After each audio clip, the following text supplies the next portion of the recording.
তো গাইস আমরা এখন এসেছি রাজবাড়িতে। এই যে রাজবাড়িটা, এখানে সবাই আসছে। মা মুখটা দেখা। এই যে কুটি, পিছনে অপসরা যাচ্ছে।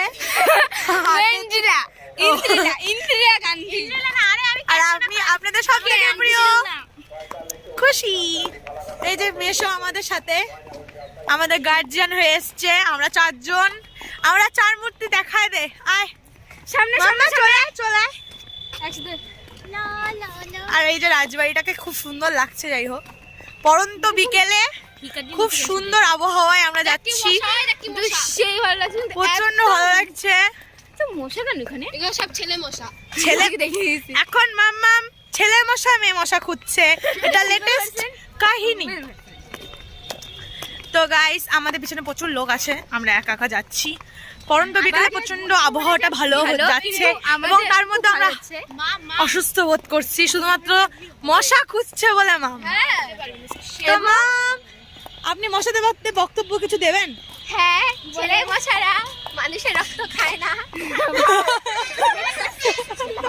ও বলতে হচ্ছে ছেলে মশারা খায় না কিন্তু মেয়ে মশারা রক্ত খায়, অর্থাৎ মেয়ে মানে মেয়েদেরকে কি বলা হচ্ছে এটাই। মাথাও খায় এরা।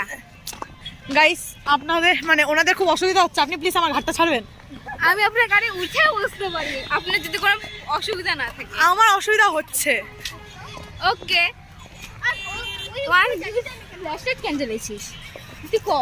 আমরা এখন বাইরে যাচ্ছি, আর একজনে হাঁটতে পারছে না। চল চল বেরিয়ে যাই। হাতে রেখে দে না।